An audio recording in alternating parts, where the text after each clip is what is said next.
A single sheet of paper cannot slip between these ancient stones. This is the flawless puzzle of polygonal masonry, a global mystery carved into mountains and citadels.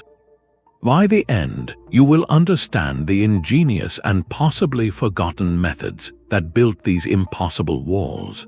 How could cultures from Peru to Greece to remote Pacific islands achieve such similar perfection without any shared blueprint? What secret allowed them to move and fit 100-ton blocks as if they were soft clay? Do you believe the greatest achievements of the past are still within our understanding today? The walls of Ollantaytambo do not look built, they look grown. Each stone is a unique, multi-sided giant, some with 12 or more angles, pressed against its neighbors in a perfect, mortarless embrace.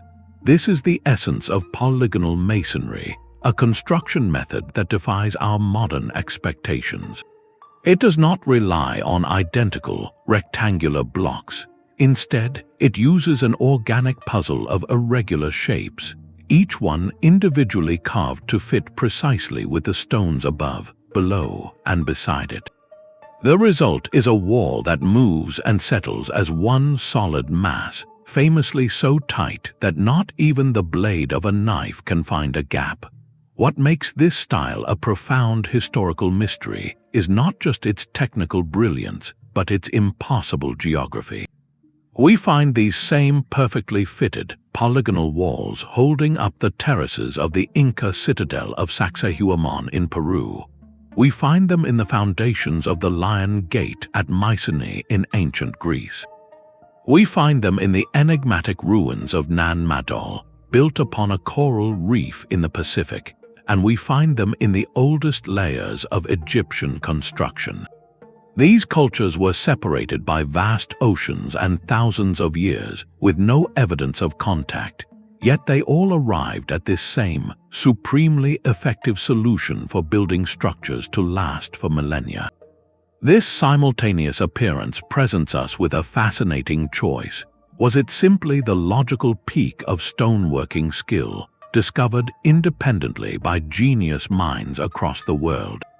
Or does it point to a lost chapter in human history, a thread of knowledge that once connected these distant shores? To begin untangling this, we must visit the site where the mystery is carved into the mountain itself. The sheer scale of Sacsayhuamán is humbling from a distance, but it becomes truly bewildering up close. Here, high in the Andes, zigzagging walls form a stone tapestry of staggering complexity.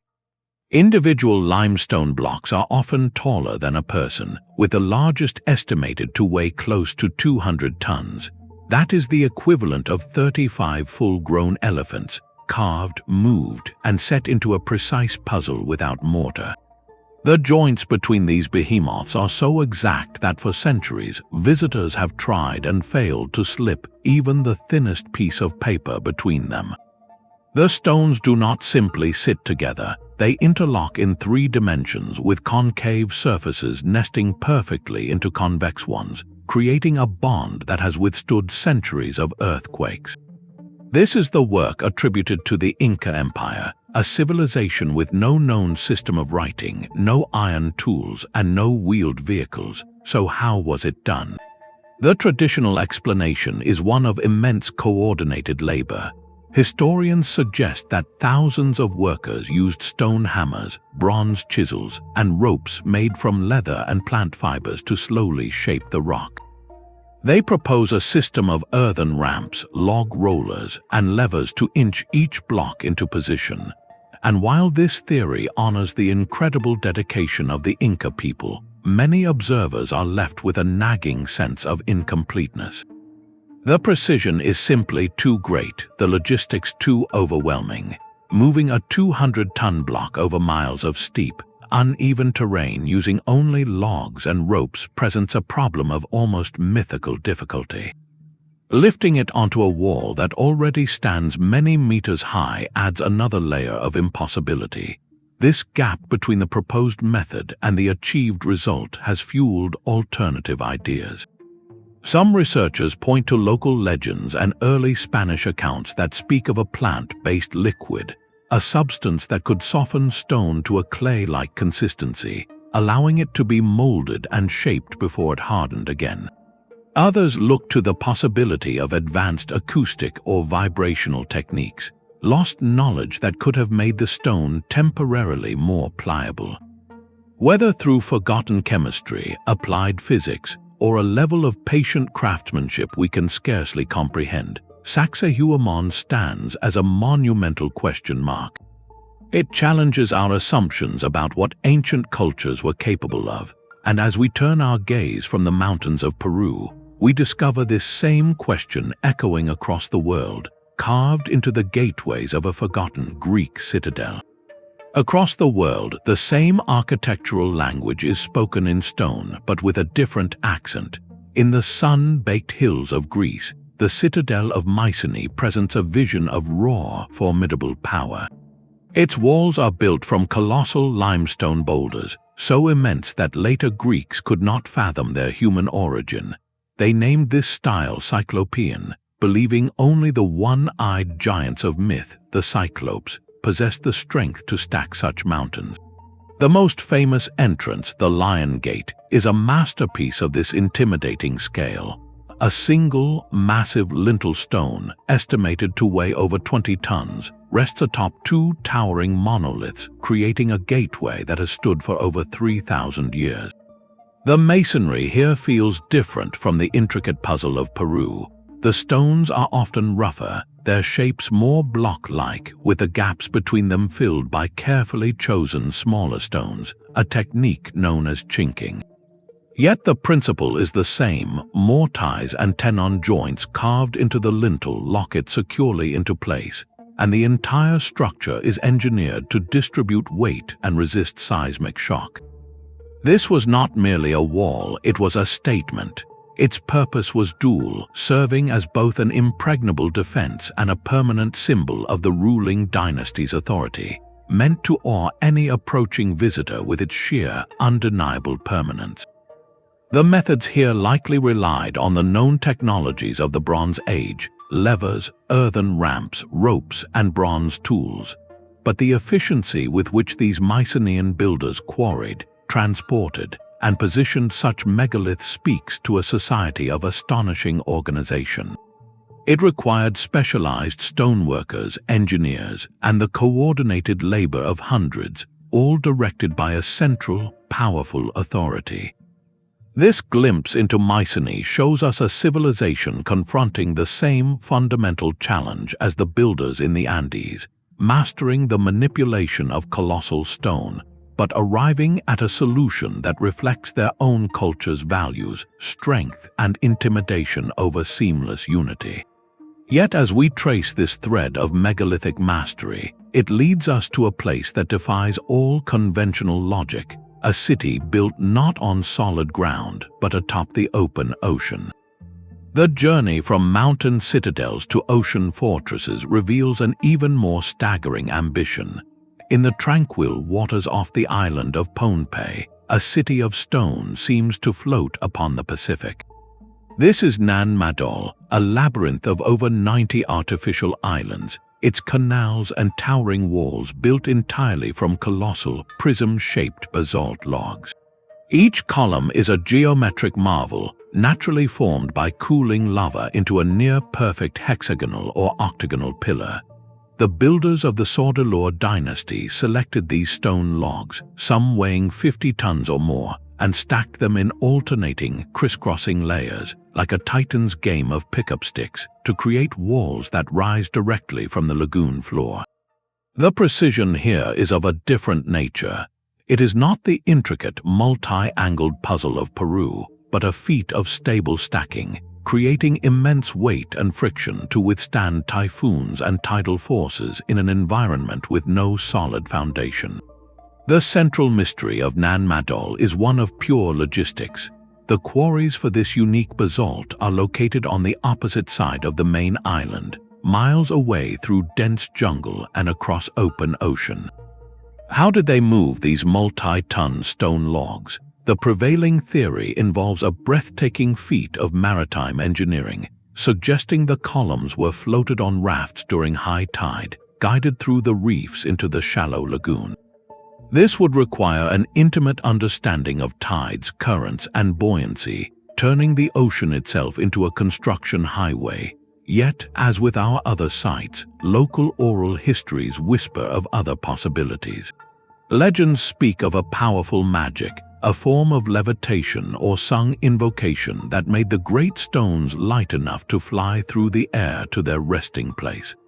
Whether we interpret this as myth or as a metaphorical record of a lost technique, it underscores the same profound awe the builders inspired, an achievement so grand it transcended into the realm of the supernatural for those who came after. Now we have three distinct portraits of perfection: the interlocking, earthquake-resistant puzzle of the Andes, the formidable, weight-distributing Cyclopean walls of Greece, and the log-stacked, ocean-defying fortress of the Pacific. Each culture worked with the materials their land provided: limestone, granite, basalt, and each solved the core problem of megalithic construction in a way that reflected their environment and needs. This pattern is crucial. It suggests we are not looking for a single, secret instruction manual passed between continents. Instead, we may be witnessing the independent flowering of human ingenuity, different minds confronting the same physical laws of mass, friction, and stability, and arriving at brilliantly similar conclusions. Yet, a tantalizing question remains. While the broad principles might be independently discovered, could there have been a shared catalyst, a common seed of knowledge that prompted these diverse cultures to attempt such monumental projects in the first place? To explore that, we must look not at the walls themselves, but at the tools that might have shaped them, and the theories that challenge everything we think we know about stone. This deliberate rejection of mortar speaks volumes. Why would a culture capable of moving mountains choose to forego a binding agent that could make construction faster and simpler? The answer lies not in what they lacked, but in what they profoundly understood. Mortar, while useful, is a point of failure. It crumbles with time, erodes with water, and cracks under stress, creating rigid structures that cannot flex. The builders of these ancient walls were not avoiding mortar out of ignorance, they were engineering for eternity. In earthquake-prone lands like Peru and Greece, a dry stone wall is a living, breathing structure.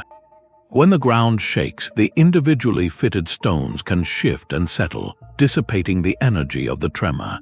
They dance as a single unit, then settle back into place, while a mortared wall of identical blocks would likely fracture and collapse. This is not primitive construction, it is a masterclass in passive seismic engineering. The choice demands an almost unbelievable level of foresight and skill. It means every single stone, from the smallest filler to the 100-ton monolith, must be shaped with perfect precision. The surfaces must match so exactly that friction and gravity become the only glue needed. This transforms construction from a building project into a geological puzzle, where the final wall behaves more like a natural rock formation than a man-made assembly. It prioritizes resilience over speed, permanence over convenience. This foundational principle forces us to reconsider the very tools required to achieve such a fit. If they were not relying on a sticky paste to hide imperfections, then how did they achieve a contact surface so flawless that it defies insertion? The search for answers leads us away from grand theories and down into the dust of the quarries, to the humble yet potentially revolutionary marks left on the stone itself. The surface of a granite block reveals its story in 1,000 tiny scars. This is the evidence for the first and most widely accepted theory, the method of pecking and grinding. Picture not a sudden, dramatic act, but a relentless, patient rhythm. Workers would have used hammerstones, dense rocks like quartzite that are harder than the granite they were shaping. With endless, careful blows, they would peck away at the surface, fracturing tiny grains and slowly, incrementally, reducing the stone to the desired form. It is a subtractive process like sculpture, but conducted on a monumental scale. Once the basic shape was achieved, the next phase began: grinding. Using sand, water, and a flat stone as an abrasive tool, they would polish the surface to a smooth, perfectly flat plane. This two-step method explains the remarkably flat faces we see on so many ancient blocks. Archaeologists have found countless discarded hammerstones at quarry sites, tangible proof of this immense labor. The theory is sound, logical, and grounded in physical evidence, but when we apply it to the reality of the sites we have explored, it introduces a staggering question of scale. Let us take a single 100-ton block at Sacsayhuaman. Using this technique, how many person-hours would it require to quarry it, shape its 12 unique angles, and grind 6 of its surfaces to a perfect fit? Conservative estimates run into the tens of thousands. This transforms the construction from a building project into a generational undertaking, a vast communal effort that would have defined the lives of thousands. It suggests a society of extraordinary organization, where labor was not a burden but a sacred duty, perhaps directed by a powerful central authority or driven by deep religious conviction. The walls, in this light, become less a fortress and more a testament to collective belief, built one patient tap at a time over decades or even centuries. Yet, for some observers, a lingering doubt remains. While pecking and grinding can create a flat surface, could it achieve the breathtaking precision of a joint so tight it is optically seamless? Could this admittedly crude process, reliant on human muscle and repetitive impact, account for the subtle, complex curves where one stone nestles into another like a lock and key? The theory explains the how, but for the most perfect examples, it stretches our belief in the scale of human endurance to its limit. This gap between the plausible method and the sublime result is where mystery takes root, inviting us to consider if another piece of the puzzle has been lost to time. But what if the stone itself was not always so hard? This leads us to a theory that feels less like archaeology and more like alchemy. Some stones at ancient sites appear not to have been cut but molded, their edges flowing into one another as if the granite or limestone was once as soft as clay. This observation gives rise to the controversial concept of vitrification, or stone softening. The idea suggests that ancient builders possessed a lost knowledge, perhaps a plant-based compound or a chemical mixture, that could temporarily lower the melting point of rock. With this substance, they could have softened the surface of a stone block, pressed it against its neighbor to achieve a perfect mold, and then allowed it to harden back into its original, unyielding state. It is a theory built on a fragile foundation of clues. There are scattered accounts from early Spanish chroniclers in the Andes who wrote of a plant the Inca used to make stone workable. There are local legends across various cultures that speak of liquids that could melt rock, and there is the simple, visual puzzle of stones with complex, pillow-like shapes that seem extraordinarily difficult to carve with blunt tools. For those who champion this idea, it solves the precision problem elegantly. It would explain the optically perfect seams and the interlocking curves that look molded, not chiseled. It would turn an act of immense generational labor into a task of sophisticated chemistry. Yet, for all its narrative appeal, mainstream archaeology places this theory firmly in the realm of speculation.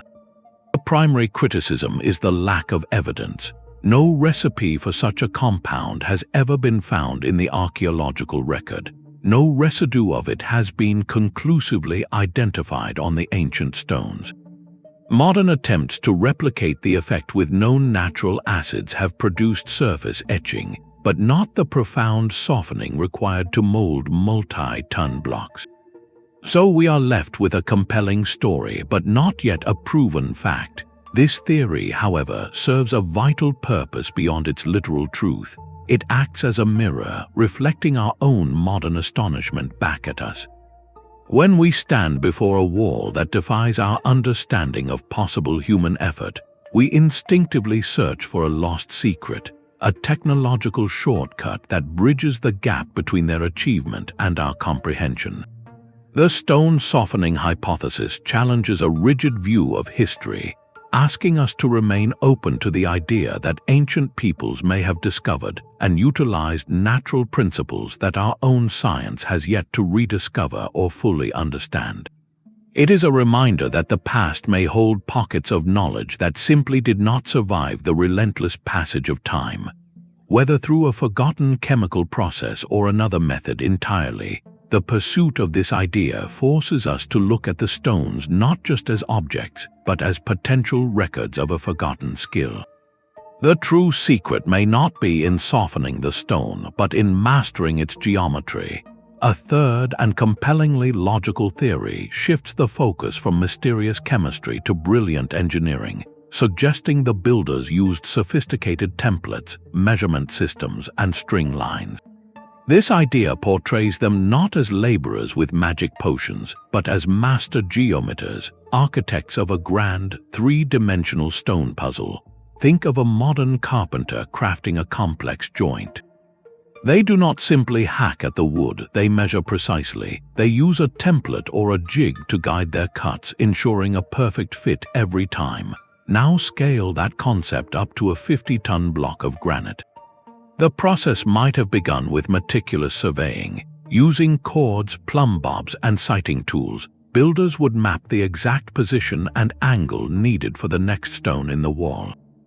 Then artisans would create a detailed template, perhaps from wood, clay, or even a flexible material, molded directly from the gap that needed to be filled. This template would capture every subtle curve, every critical angle of the neighboring stones. The stonecutters in the quarry would then use this physical guide, tracing its outline onto the raw block and painstakingly carving to match its exact contours. This method transforms an impossible free-hand task into a repeatable, precise technical procedure. It explains how uniquely shaped stones could be prepared off-site, far from their final destination, with the confidence they would slot perfectly into place upon arrival. The Inca, renowned for their administrative genius, provide a tantalizing clue. They used the quipu, a complex system of knotted strings, to record vast amounts of data, from census numbers to historical narratives.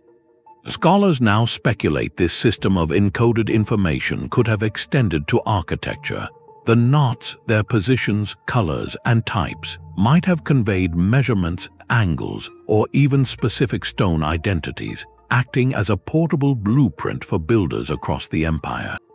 This theory bridges the gap between the tools we know they had and the precision we struggle to explain. It requires no lost technology, only a level of planning, standardization, and spatial intelligence that we have perhaps underestimated. It suggests the awe we feel before these walls should be directed not at a mythical secret, but at the profound intellectual achievement of these cultures, their ability to visualize and execute monumental projects with the clarity of master chess players thinking dozens of moves ahead. Yet, even this elegant theory meets the stones on the ground and encounters a final, stubborn mystery. A template can guide the shaping of a single face, but how do you explain the multi-angled stones that are perfectly fitted on all 6 sides, locked in from every direction? The puzzle becomes exponentially more complex, hinting that the true method may have been a fusion of all these ideas, a symphony of patient labor, precise planning, and perhaps a touch of knowledge we have yet to name. A bronze blade seems laughably soft against unyielding granite, yet this apparent weakness was the key to a remarkably effective cutting method. Workers would use a simple bronze saw, not to cut the stone directly, but to drag a slurry of quartz sand and water back and forth across a precisely marked line. The quartz, harder than granite, acted as countless microscopic cutting teeth, slowly grinding a groove deeper and deeper with each patient stroke. It was a process of attrition, not force, and it could eventually slice through the hardest stone. But the cost was immense. The bronze saw itself would wear away rapidly, consumed by the very abrasive it carried. This single fact illuminates the staggering scale of labor behind these walls. It was not just about moving mountains of stone, but also about manufacturing mountains of disposable tools. Quarries near these ancient sites are often littered not with finished blocks, but with countless broken hammerstones and the shattered remnants of bronze chisels, each one a silent testament to a specific, exhausting act of creation. The accepted toolkit begins to take shape, simple, durable, and used in unimaginable quantities. Stone hammers for the rough shaping, bronze chisels for finer detail. Wooden wedges driven into natural fissures and then soaked with water to swell and split the rock along a clean line. And always the ever-present abrasive sand, the true cutting edge of the ancient world. Yet, when we inventory these items against the final product, a curious gap emerges. We find the tools for shaping and cutting, but where are the tools for the truly superhuman tasks for lifting and positioning? At many of these megalithic sites, archaeologists have not found the expected evidence of complex metal pulley systems, large iron or bronze clamps, or sophisticated levers. This absence is deafening. It forces a fascinating question. Did these cultures possess such advanced lifting devices, crafted from materials like wood and hemp rope, that they have simply rotted away into nothingness, leaving no trace for us to find? Or does their absence point to a different kind of ingenuity altogether? Imagine a system of earthen ramps, built and rebuilt, of carefully balanced counterweights, of ropes rigged in elaborate, force-multiplying configurations using only timber and fiber. These would be tools of intellect and physics, not just of metal, leaving behind only their monumental results. The tool enigma ultimately teaches us a humbling lesson about history. The durable stone endures while the clever wood and rope vanish. Our understanding of their capabilities is filtered through this incomplete record, biased toward what survives. The absence of a complex metal pulley in the dirt does not mean it never existed, but it powerfully suggests that perhaps the greatest tool these builders possessed was not made of bronze or stone, but was the flexible, inventive human mind, capable of solving immense problems with the simplest of materials. The quarries are where the story truly begins before a single stone was set into a wall. At Rumacolca in Peru and in the weathered hills near Mycenae, the earth still bears the scars of this colossal harvest. Here, the builders did not fight the mountain, they conversed with it. Their first task was a deep reading of the stone itself, seeking out the natural lines of weakness, the fissures and grain that ran through the living rock like a hidden map. With this geological intuition guiding them, they employed a method as elegant as it was effective, known as fire setting. Workers would build a controlled fire directly against the rock face. As the intense heat expanded the surface, they would suddenly douse it with cold water, causing the stone to contract rapidly and fracture along its natural planes. This thermal shock created a network of manageable cracks. Into these fresh wounds, they would drive simple wooden wedges. Then, patiently, they would pour water over the dry wood.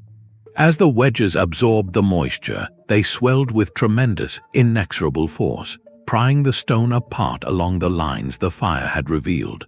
For softer stones like limestone, the process could be more direct, involving the digging of deep trenches around a chosen block until it stood isolated, ready to be freed from its cradle. The evidence of this systematic patience is etched permanently into these landscapes. You can still see the long, straight grooves cut by abrasive saws, the round drill holes where levering points were set, and the clean, split faces of stone that never made it to the wall. These marks are the silent signatures of the stoneworkers, a testament to a process that was less about brute force and more about intelligent persuasion. Yet, even after a 100-ton block was successfully liberated, an even greater challenge remained. How do you move a small mountain from the deep quarry, up a steep slope, and across miles of rugged terrain to the building site? The absence of any wheeled carts at these sites turns this question into one of history's most profound logistical puzzles.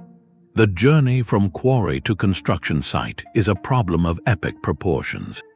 Envision a single 100-ton block of granite, a slab of stone the size of a small house, now resting at the bottom of a rocky ravine. Your task is to move it uphill over a distance of several miles through a landscape of steep inclines and uneven ground. The classic image that comes to mind is one of immense coordinated labor, teams of hundreds pulling on thick ropes while others frantically place and replace log rollers beneath the stone, inching it forward in a cloud of dust and exertion. This method, while theoretically possible on flat, prepared ground, encounters severe practical limitations on the very terrain these monuments occupy. On a slope, the risk of the stone running away from its handlers becomes catastrophic. On rough, unpaved ground, the log rollers themselves can sink, become trapped, or snap under the phenomenal weight. Modern engineering experiments have shown that moving a multi-ton block this way is not just difficult. It borders on the physically impossible without causing massive damage to the stone or the landscape itself. So what alternatives existed? A more likely scenario involves a combination of clever techniques adapted to the environment. In places like Egypt, with its flat desert and proximity to the Nile, the use of large wooden sledges dragged over wet sand or specially prepared causeways is well documented. For the Inca, who mastered their mountainous realm, the construction of extensive, paved road networks with staircases and ramps would have been essential. Some researchers propose the use of ingenious counterweight systems, similar to a giant seesaw, where the weight of the stone itself could be leveraged to help lift or pivot it over obstacles. This transforms the problem from one of pure muscle to one of applied physics, a way to trick the stone into moving itself. Yet, even these grounded theories are stretched by the most extreme cases, leading some to explore the whispers left in legend. Stories from various cultures speak of stones that were made to sound, to sing, or to become light enough to be carried by the power of chant or specific frequencies. While mainstream science places ideas like acoustic levitation firmly in the realm of speculative fringe theory, these persistent myths serve an important purpose. They are the cultural memory of an achievement so profound, so far beyond the everyday experience of those who came later, that it could only be explained as magic. A more tangible, yet equally brilliant, solution may have been the strategic use of nature's own highways, water. For the builders of Nan Madol, floating basalt logs on rafts during high tide presents a compelling answer. In other regions, seasonal floods could have been harnessed, with stones loaded onto reed boats and transported along swollen rivers, turning a grueling land journey into a controlled nautical voyage. The ultimate truth likely lies in a fusion of these ideas. Each culture surveyed its environment with a master's eye, identifying the path of least resistance, whether that was a river, a carefully graded road, or a system of ramps. They then mobilized their entire society around the task, a communal effort that blurred the line between work, duty, and sacred ceremony. This coordination speaks to a social and logistical genius that rivals their architectural skill. They understood not just how to shape stone, but how to move a mountain by organizing the human spirit. This brings us to the final, and perhaps most intimate, phase of the mystery, the moment of placement. How did they lift these giants and set them down with such hair's-breadth precision? The answer may lie not in a single tool, but in a forgotten principle of balance and patience. The final, breathtaking act was not about lifting, but about listening. With the colossal stone now resting on temporary supports beside its intended place in the wall, the true artistry could begin. This was the precision fitting process, a slow, intimate dance between mason and mountain. To reconstruct it, we must weave our separate theories into a single, plausible narrative, a step-by-step journey from a rough boulder to a perfect piece of an eternal puzzle. First, efficiency dictated the initial form. At the quarry, the stone was not finished, only roughed out. Workers would remove excess material, shaping a general form that matched the approximate size and angle needed. This was practical, reducing the staggering weight for transport by perhaps a third, turning an impossible burden into a merely Herculean one. Once delivered to the building site via ramps, rollers, and levers, the block would be positioned close to its final home, often on a temporary earthen platform or a cradle of logs. Then the meticulous, painstaking fitting would commence. The masons needed a way to translate the unique, irregular shape of the gap in the wall onto the fresh surface of the new block. They likely used a simple, brilliant method involving colored clay or wet pigment. They would press the soft material against the exposed faces of the already set stones, creating a physical impression, a negative mold of the exact contours that needed to be matched. This clay template could then be carefully transferred to the corresponding face of the new block, providing a direct visual guide for the stonecutters. Now the real work, a symphony of patience, began. Using harder hammerstones, the masons would begin to peck away at the granite or limestone, following the pigmented guidelines. They were not carving to a theoretical measurement, but to a physical truth. After some initial shaping, they would attempt a trial fit, using ropes and levers to carefully nudge the multi-ton block against its neighbors. It would not fit, of course. The masons would then examine the fresh contact points, looking for telltale streaks where the colored clay had transferred from the wall stones onto the new block. These colored marks were a map showing the precise high spots that needed to be removed. Back to pecking, then grinding with abrasive sand and water, then another trial fit. Each cycle removed mere millimeters of stone, a whisper of dust at a time. This cycle of mark, peck, grind, and test would repeat for days, weeks, or even months for a single stone. The masons developed an almost artistic sensibility for form and space, their hands and eyes learning to feel the geometry of the gap through the stone they were shaping. The final moment would be one of profound satisfaction as the block, guided by levers and the gentle persuasion of wooden mallets, would slide into its space with a solid, resonant thud, a sound of perfect closure. A final pass with fine abrasives might eliminate any last microscopic high spots, ensuring that seamless optical joint. This was not construction in the modern sense. It was a giant, collaborative sculpture, a slow meditation in stone where every tap of the hammer was a conversation with permanence itself.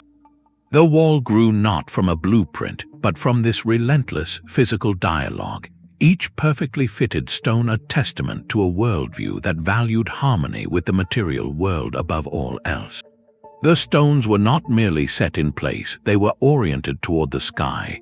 Across these ancient sites, from the zigzag walls of Sacsayhuaman to the solitary monoliths of other forgotten cultures, a pattern emerges that transcends mere defense or shelter. The architecture is deliberately, meticulously aligned with the cosmos. Certain walls run parallel to the rising sun on the solstice, while narrow windows and precisely placed corners frame specific stars or the cyclical path of the moon. This is no accident. It suggests that for these builders, the act of construction was a sacred dialogue between earth and heaven.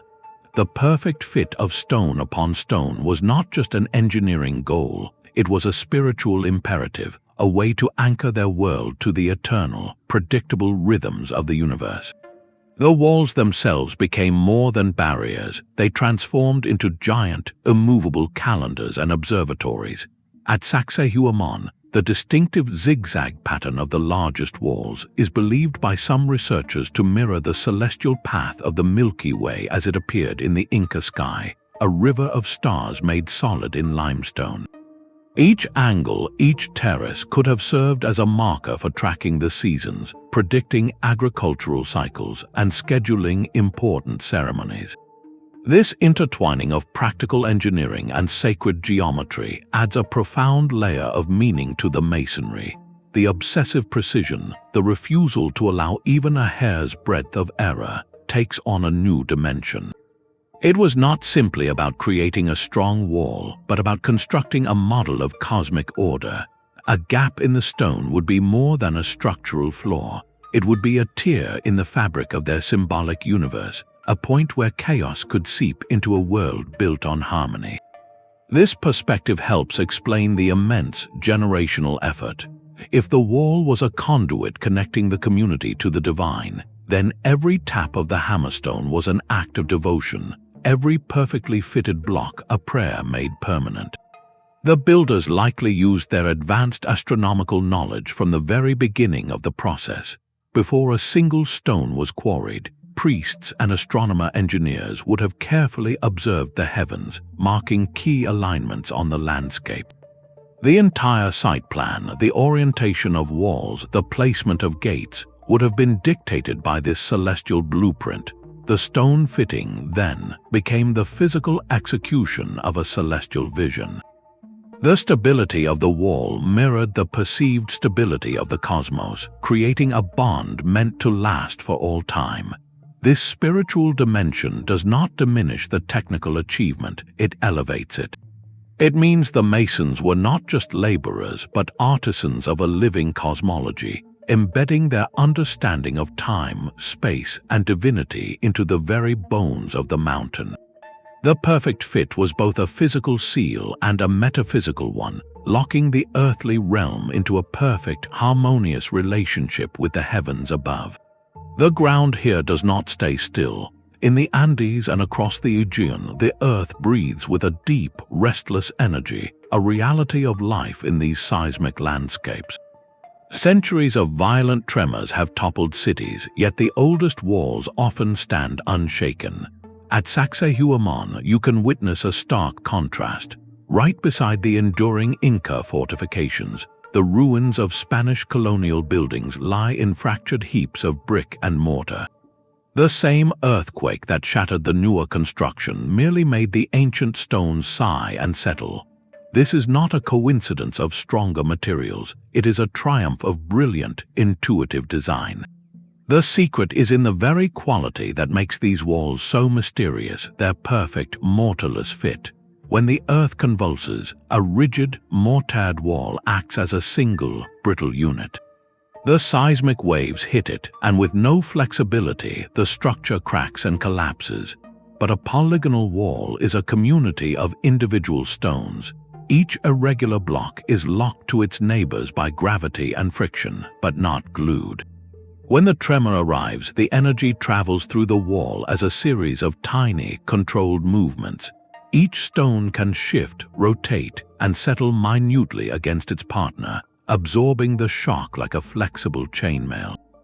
The entire structure dances a slow, grinding waltz with the mountain itself, and when the shaking stops, it settles back into a stable, often even tighter configuration. This is passive seismic engineering of the highest order, achieved without a single mathematical formula. It was knowledge written in experience, learned over generations of observing how stone reacts to the living earth. A builder would notice that a loosely stacked pile of rocks in a field survived a quake while a rigid wall fell. They would see how certain shapes interlocked more securely than others. Through trial, observation, and the passage of centuries, this empirical wisdom crystallized into a building code written in stone. It represents a profound dialogue with nature. These cultures did not seek to dominate the seismic forces with brute strength, an impossible task. Instead, they chose to harmonize with them, to create structures that could move and breathe as part of the landscape. The wall was not an imposition upon the mountain, but an extension of it, sharing its resilience. This adaptability speaks to a sophisticated worldview where human creation was meant to endure within nature's rhythms, not stand defiantly against them. The silent, steadfast presence of these walls today is their most eloquent testimony, a lesson in resilience carved not from defiance, but from a deep and patient understanding. A perfect seam in stone is a silent language. For the Inca, this flawless joinery was far more than a technical marvel. It was a profound cultural metaphor. They saw the stones themselves as living entities, imbued with a spirit or essence they called a huaca. The act of fitting one stone perfectly against another was not construction. It was a form of sacred diplomacy, a ritual of bringing these powerful spirits into a harmonious, unified whole. The resulting wall mirrored their ideal of Tawantinsuyu, the Inca Empire itself, which meant the four parts united. Just as diverse peoples and distant regions were woven together under the Sapa Inca, so too were these unique, individual stones brought into a single, unbreakable community. The wall was a microcosm of their social and cosmic order, demonstrating a seamless integration between humanity and the living landscape they revered. Every perfectly interlocked angle was a statement: we belong here, we understand this land, and we have brought it into a state of perfect, resilient balance. This symbolic imperative transforms the immense labor from a logistical burden into a collective act of world-building. The effort itself became the message, a visible, permanent proof of communal will and divine favor. Across the sea, the builders of Mycenae spoke a different dialect of this stone language. Their Cyclopean walls were not about harmonious integration, but about overwhelming dominance. The sheer, rude scale of the masonry was deliberately intimidating. These were not stones fitted by men, they were mountains stacked by giants. For anyone approaching the Lion Gate, the message was immediate and visceral. The ruling dynasty here possessed not only the resources to command such labor, but also the perceived favor of the gods to accomplish such a superhuman feat. The wall was a billboard of invincibility, communicating absolute control to subjects within and a stark warning to rivals without.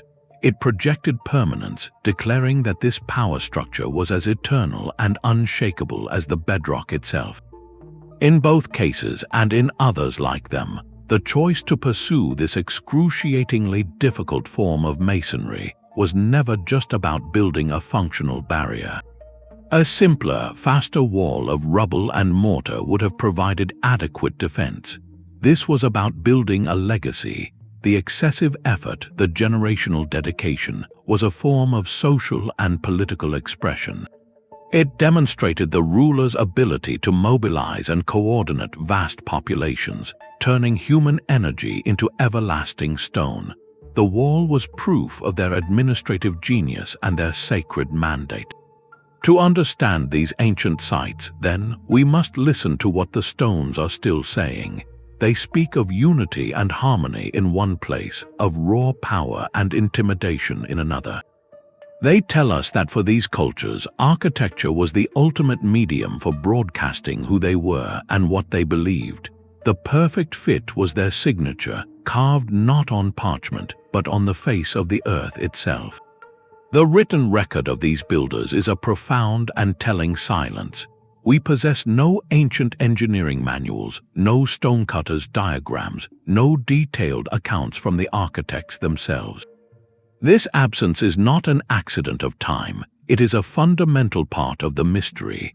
What we have instead are echoes, fragments of memory preserved by later observers who looked upon these walls with the same awe we feel today. The Greek travel writer Pausanias, wandering through the ruins of Mycenae centuries after its fall, could only attribute the colossal blocks to the mythical Cyclopes, giants of a bygone age. His description is not a technical report, but a testament to how completely the original method had faded from memory, already retreating into the realm of legend. In the Andes, the story is similar but comes with a different voice. Spanish chroniclers like Garcilaso de la Vega, writing in the 16th century, recorded the oral histories of the Inca people. These accounts speak of using lead or bronze tools, and they describe a process that sounds remarkably like the trial fitting method, where stones were shaped and reshaped until they locked perfectly together.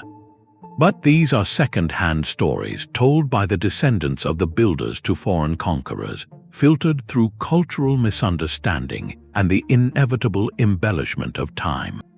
They are valuable clues, but they are not blueprints. This creates a fascinating historical puzzle. Why is there no contemporary written record of such a monumental achievement?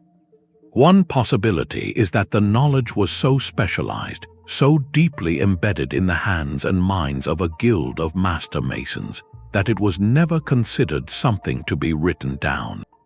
It was a living craft, passed from teacher to apprentice through a lifetime of shared labor, where the feel of the stone and the sound of a good fit were the only instructions needed. Another, more intriguing idea is that the knowledge was considered sacred, a secret too powerful or too intimately connected to spiritual beliefs to be entrusted to parchment. It was not public technology, it was a guarded mystery, and its disappearance was a deliberate act of cultural protection. This silence from the past forces us into a different kind of detective work. Without a written confession, we must become forensic investigators of the stones themselves. Every tool mark, every quarry scar, every subtle alignment becomes a word in a silent language we are still learning to read. Archaeology, not ancient text, becomes our primary translator. We must piece together the method from the physical evidence left behind, from the broken hammerstones and the abandoned blocks, building our understanding one material clue at a time. This reliance on objects over words reminds us that some of humanity's greatest chapters were composed not with ink, but with action, their stories waiting to be decoded in the very fabric of the world they shaped. The subtle differences in these walls tell a second story, one of adaptation and local genius. Placing an Inca stone from Cusco beside a Mycenaean block from the Peloponnese reveals a fascinating divergence in style, born from the unique marriage of culture and landscape. The Inca pursued a kind of sculptural intimacy with their stone. They favored andesite and granite, some of the hardest rocks on Earth, and shaped them with a jeweler's precision. The resulting faces are often slightly convex, creating a rounded, pillow-like interface that nestles perfectly into a neighboring concave surface. You might also notice small, rounded protrusions left on some stones called bosses. These were likely practical handles, points for ropes and levers during the final, delicate positioning, later sometimes ground away or left as a testament to the process. The overall impression is one of fluid, organic unity, as if the wall grew naturally from the mountain. The Mycenaean approach, by contrast, speaks of formidable power. Working with the softer, more readily available limestone of their homeland, they created a style we call Cyclopean for its gargantuan scale. The blocks are often truly colossal, but the fitting is frequently less about intricate, multi-angled puzzles and more about monumental stacking. Gaps between these giant stones were intentionally filled with carefully chosen smaller rocks, a technique known as chinking, which added stability and locked the assembly together. The goal was not an optically seamless join, but an overwhelming impression of mass and strength. This difference in material dictated a difference in technique. In Greece, bronze tools could effectively work the limestone. In the Andes, bronze was rare, so artisans relied on tools made from an even harder stone, like quartzite, to shape the relentless andesite, a process requiring exponentially more patience. These variations point to a profound truth. There was no single, secret manual passed between continents. Instead, we see a brilliant case of parallel innovation. Different cultures facing the universal challenge of building permanent, imposing structures with the materials at hand, arrived at a family of related solutions. The Inca, in their seismically active mountains, perfected a flexible, interlocking system that mirrored their societal ideal of unified diversity.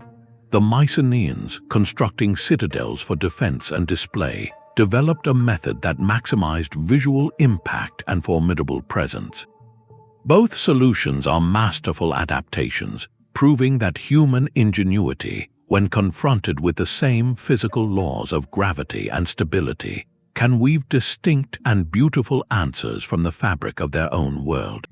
This realization shifts the mystery from a search for a lost secret to an appreciation for the diverse brilliance of the ancient mind. Modern experiments in stonecutting are a lesson in profound humility. At sites like Ollantaytambo, teams of archaeologists and skilled volunteers have attempted to recreate the ancient process using only the tools we believe were available: stone hammers, bronze chisels, abrasive sand, and water. The goal is simple: to shape a single block of andesite to fit a predetermined space. The results are both validating and staggering. They confirm that the pecking and grinding method is absolutely viable. With relentless, patient strikes, the stone does yield. However, the timeline revealed by these experiments is sobering. What might take a modern diamond saw minutes to accomplish can consume a dedicated team of workers several weeks of full-time labor for just one modest-sized block. The physical toll is immense, with hammerstones shattering frequently and progress measured in millimeters per day. This hands-on research grounds our theories in the gritty reality of sweat and perseverance. It proves conclusively that the tasks were humanly possible, eliminating any need for supernatural explanations. Yet it simultaneously opens a new question. If this was the sole method, the sheer scale of labor required to build an entire citadel becomes almost incomprehensible, a societal effort spanning generations. This gap has led many researchers to a crucial insight. While the basic technique is proven, we may still be missing the ancient builders' organizational shortcuts or clever workflow efficiencies. Perhaps they had perfected a way to quarry stones that were close to their final shape, reducing the finishing work at the wall. Maybe they used highly specialized teams, where one group only rough cut, another only fine fitted, creating an assembly line of stone that maximized skill and minimized wasted motion. The experiments highlight not just the method, but the monumental management challenge these ancient engineers solved. Moving these stones has also been tested. Using reconstructed wooden cranes, frames made of logs, and elaborate rope systems, modern teams have demonstrated that with enough coordinated people and a deep understanding of leverage and friction, multi-ton blocks can be inched up ramps and pivoted into position. These demonstrations are powerful, showing the simple physics that would have been available, yet they often require trial and error, and the margin for error is terrifyingly small. A slipped rope or a cracking timber could mean disaster. This hands-on archaeology does more than validate theories. It builds a bridge of empathy across centuries. It forces us to viscerally appreciate the skill, the patience, and the sheer collective will embedded in every stone. We move from seeing a wall as a mysterious artifact to understanding it as a testament of human endurance, a monument built not by magic, but by the determined rhythm of countless hands. This possibility cuts against our modern belief in constant progress. We assume that once a society discovers a superior method, it becomes a permanent part of the human toolkit, passed down and refined through the ages. But history is not a straight line upward. It is a story of brilliant flashes in the dark, some of which illuminate the world for a time, only to be swallowed again by the night. The lost knowledge hypothesis asks us to consider that the perfect stonework we see may represent one of those flashes, a technological peak achieved and then forgotten. The logic is compelling. Imagine a sophisticated technique, perhaps a concrete like geopolymer made from local minerals, or a precise plant extract that altered stone's surface properties. This would not be common knowledge. In ancient societies, such powerful secrets would likely be guarded by a specialized class, perhaps a guild of master masons or a priesthood who saw the craft as sacred. The knowledge would be transmitted orally through years of apprenticeship bound by ritual and secrecy. It was a living tradition, not a written formula. Then a civilization falls. The trigger could be a shift in climate that disrupts agriculture, a new illness that sweeps through populations, or the arrival of outside groups with different priorities. The social order fractures, the temples are abandoned, the guilds disband, and the last keepers of the secret take it with them. Within a generation or two, the method vanishes. When new builders arrive, they look at the impossible walls with awe, but they do not know how to replicate them. They have iron tools now, which are excellent for many tasks, and they have lime mortar, which allows for faster, simpler construction. They build in a new way, one that serves their immediate needs, and the old, more demanding art fades into legend. This pattern of technological regression is visible in the archaeological record. At many ancient sites, the oldest layers often contain the finest, most precisely fitted masonry. As you move upward through time, the stonework becomes progressively cruder, using smaller blocks and more mortar. It is as if the skill itself was slowly leaching away, even as the culture still thrived. This is not a sign of declining intelligence, but a shift in values and circumstances. If maintaining the old method required a huge, coordinated social effort, and a new, easier method became available, the choice was practical. Why spend a lifetime fitting one stone when you can build an entire wall in a season? The lost knowledge hypothesis forces a humbling perspective. It suggests that our collective understanding is not a steadily growing library, but a flickering campfire. Some chapters of the human story are written in firelight, brilliant and clear, but when the fire dies, those pages are lost to the shadows. The enduring stones stand as silent witnesses to a light that once burned, asking us what other flames might have gone out, leaving only their mysterious glow on the walls of history. A single, elegant idea offers to untangle the entire global mystery. What if these walls are not independent inventions, but echoes, distant memories of a common teacher? This diffusionist theory proposes that a much older, perhaps even prehistoric civilization, first mastered the art of perfect stonework during a forgotten epoch, possibly even before the last great ice age. According to this view, the survivors or the legacy of this progenitor culture then seeded their knowledge across the world, influencing the Inca, the Mycenaeans, and others separated by millennia. It is a powerfully attractive narrative, satisfying our deep desire for a single, unifying origin story for human achievement. The visual similarities are certainly provocative. Look at the polygonal, mortarless foundations at the base of some Egyptian structures, like the Valley Temple of Khafre at Giza, and compare them to the terraces at Ollantaytambo. The stylistic resemblance is uncanny, as if the same architectural language was spoken in both the desert and the mountains. For proponents, this cannot be coincidence. It points to a shared source, a lost civilization like Atlantis or another advanced society, whose physical traces were erased by cataclysmic sea level rise or geological upheaval, leaving only their technological influence behind in the surviving cultures that came after. This theory thrives in the spaces where the archaeological record is silent, offering a sweeping explanation for parallel wonders. Mainstream archaeology, however, remains deeply skeptical, and for a clear, evidence-based reason. After more than a century of intensive global excavation, there is no concrete proof, no smoking gun for such a global progenitor culture. We have found no intermediary sites showing the gradual spread of this technology from a single point of origin. We have no artifacts, no distinct pottery styles, no genetic or linguistic links that trace a clear line from a single ancient source to Peru, Greece, and the Pacific Islands simultaneously. The timelines also present a formidable problem. The great building phases of these cultures are separated by thousands of years. The pyramids of Giza were ancient history by the time Mycenae was built, and Mycenae itself had been dust for centuries before the Inca Empire rose.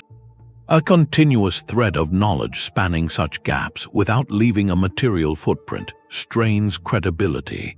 The academic consensus firmly favors the model of independent invention. It argues that similar environmental challenges, when met by similarly intelligent human minds, will often yield similar solutions. The need for a stable, permanent, earthquake-resistant structure built from large stone is a universal engineering problem. The solution, discovered through trial and error, is a wall where stones are carefully shaped to transfer weight and lock together. It was not a secret passed down, but a logical conclusion reached again and again by brilliant builders working with the physics of mass and friction.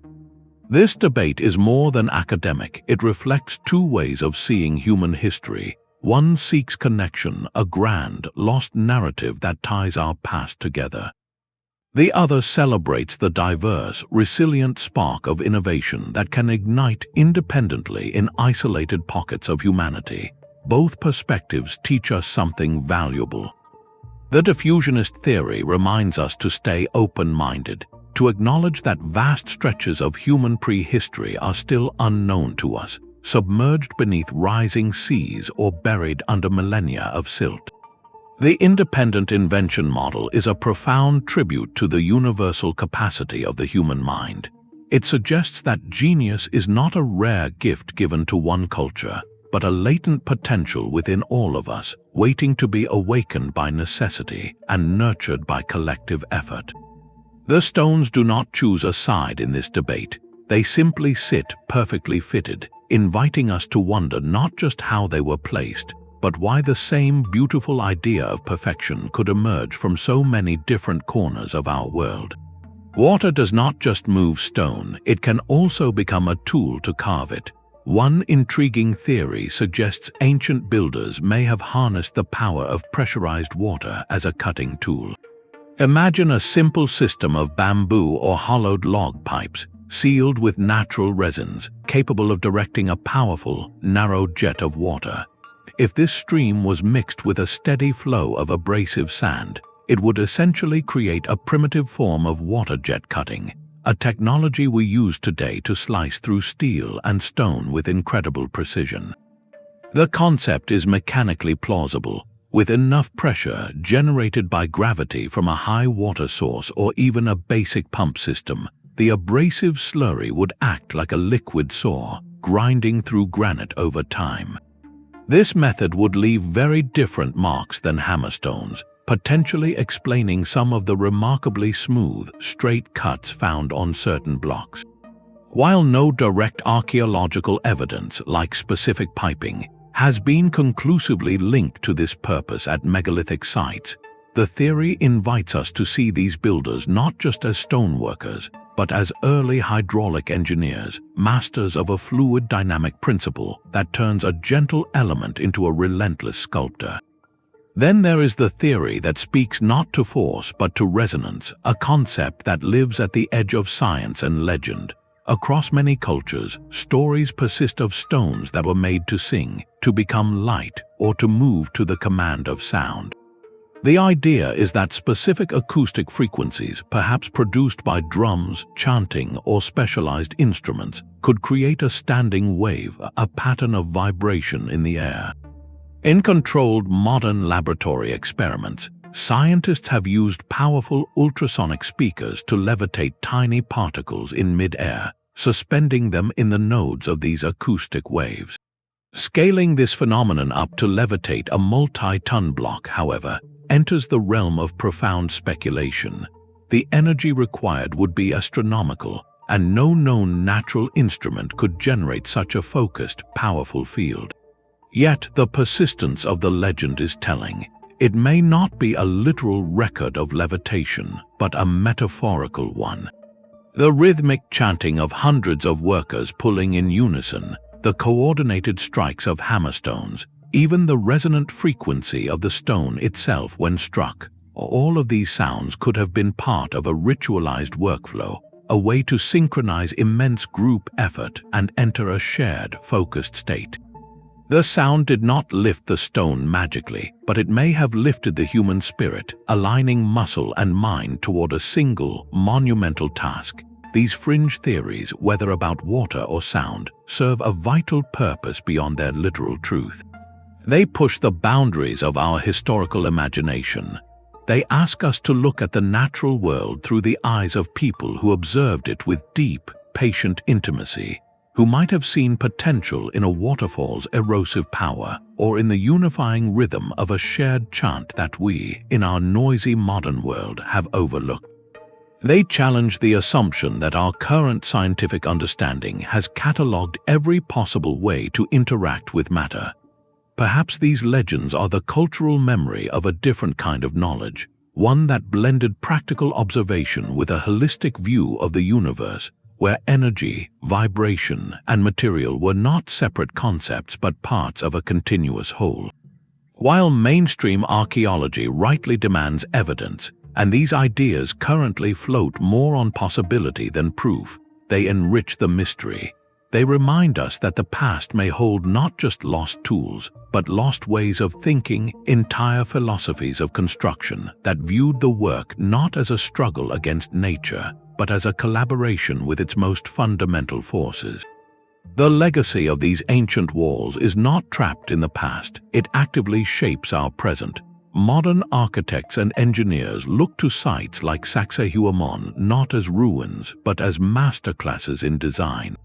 They see in the interlocking stones a blueprint for sustainable building, a method that requires no manufactured cement, creates minimal waste, and uses locally sourced materials.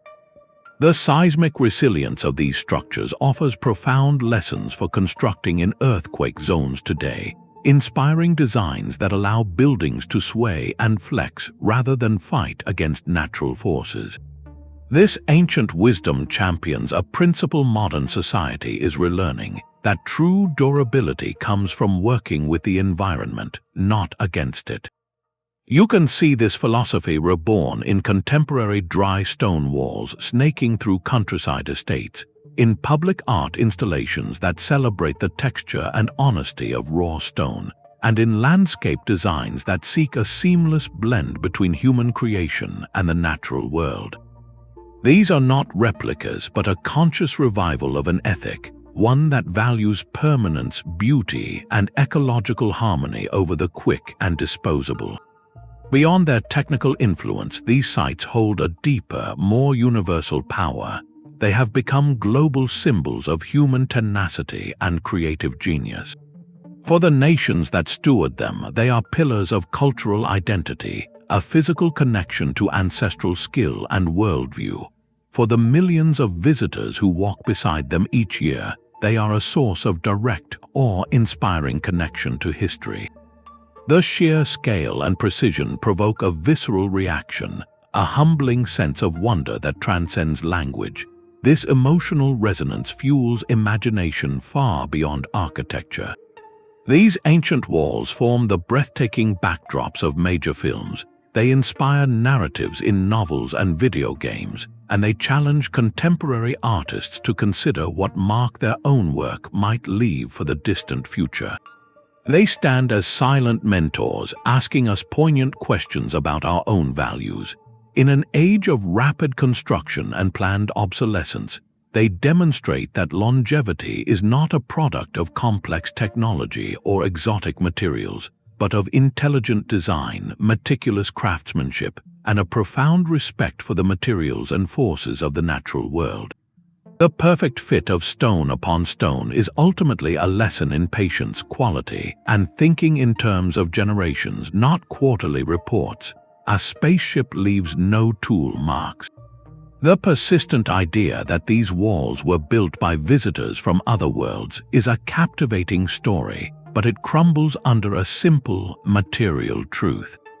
Archaeologists have catalogued thousands upon thousands of discarded hammerstones at ancient quarries, each one a broken testament to human effort. They have mapped the precise grooves left by abrasive saws and the pockmarked surfaces from endless pecking. These are not the signatures of advanced alien technology. They are the fingerprints of human hands, the direct evidence of a slow, grinding, generation-spanning endeavor. The ancient astronaut theory, while a popular entertainment, fails its most basic test.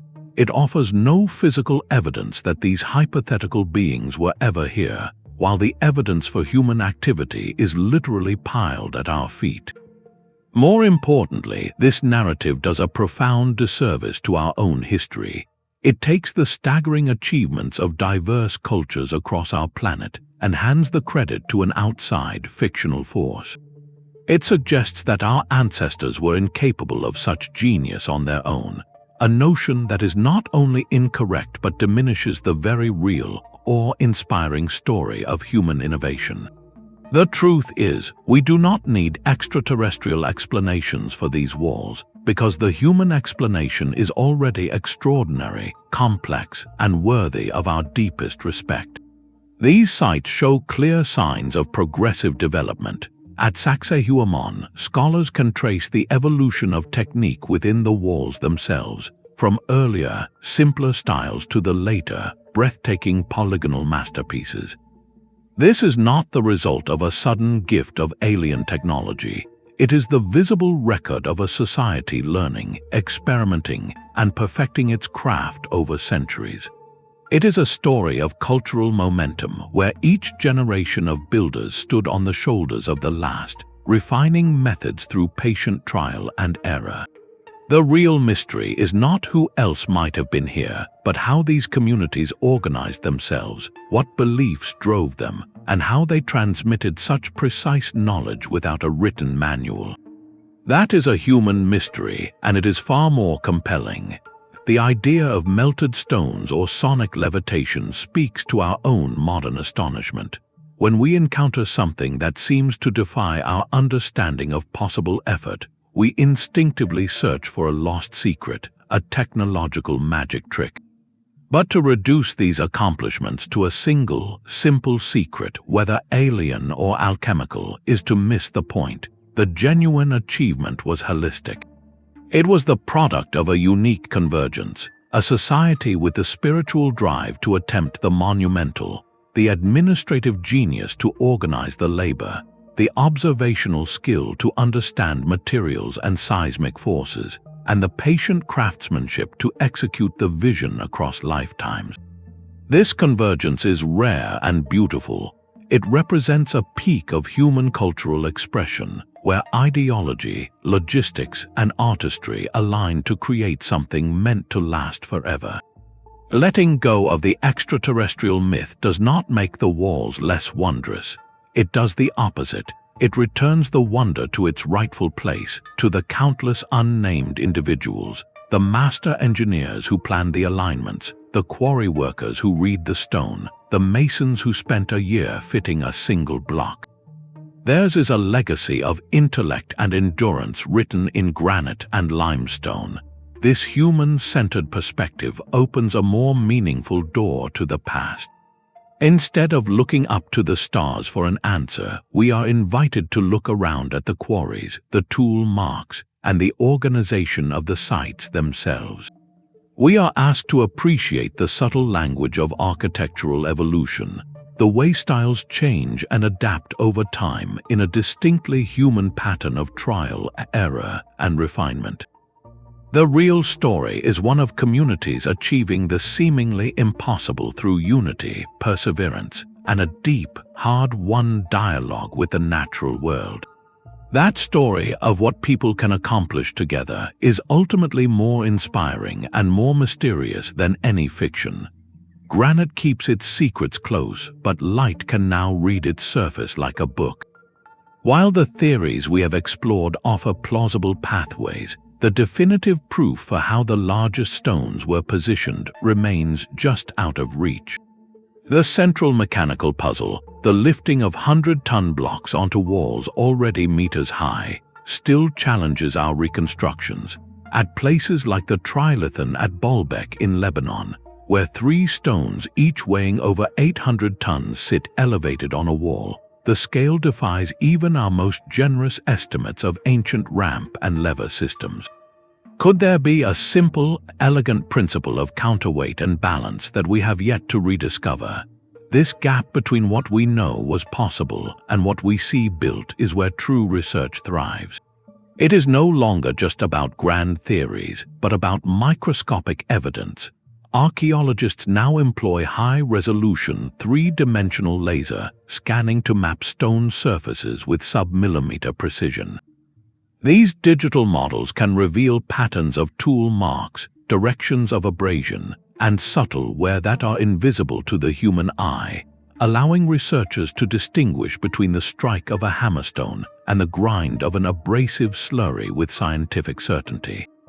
They can analyze the exact geometry of a joint to understand the sequence of fitting, determining which stone was shaped to which. This is detective work at the molecular level, turning each wall into a vast archive of physical data. Simultaneously, excavations continue at quarry sites and in the ruins of what may have been stonemasons' workshops. The discovery of a new type of tool fragment, a patch of pigment, or the layout of a work area can overturn decades of assumption. Each small find is a new piece of the puzzle, but the complete image of the process may always be partially obscured. This is not a failure of science, but a reflection of the nature of history itself. The full context, the lived experience of the builders, the exact chance they used to coordinate a lift, the precise feel of the stone under their hands, these are intangible elements that leave no fossil. The enduring mystery is, in many ways, the point. It is what transforms these sites from static ruins into dynamic conversations across time. They do not simply present us with an answer, they present us with a magnificent question, one that invites us to marvel not just at what was built, but at the boundless potential of the human mind to solve problems of staggering complexity. The walls remain perfectly fitted, as much a testament to our enduring curiosity as to their builders' sublime skill. The stones have spoken their final, silent lesson. Our journey across continents and millennia reveals a consistent truth that the greatest achievements are born not from shortcuts or secrets, but from the convergence of human faculties. We have seen the patient, generational labor of the pecking hammer, the brilliant geometry of the template and string line, and the seismic wisdom of interlocking forms. Each culture, from the terraced mountains of Peru to the citadel gates of Greece, wove these threads into a fabric unique to their land and beliefs. The Inca sought harmonious unity with a living world. The Mycenaeans projected unshakable power, and the builders of Nan Madol mastered the restless sea. Their methods were not a single lost technology, but a symphony of observation, perseverance, and communal will. The perfect fit was their signature, a declaration etched in granite that they understood their materials and their world with an intimacy we are still relearning. While some details of their craft may forever remain in the quarry dust, the overarching message is crystal clear. These walls do not point to a forgotten super science or visitors from beyond the stars.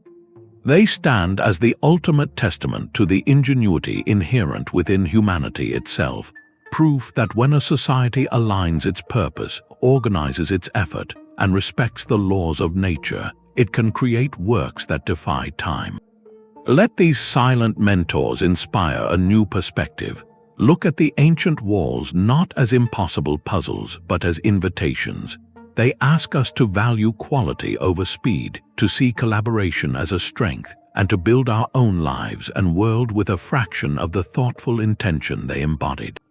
If this exploration into the patience of the past has captivated you, share which site resonates most with you in the comments below. For more journeys into the profound mysteries of history, subscribe and join the conversation.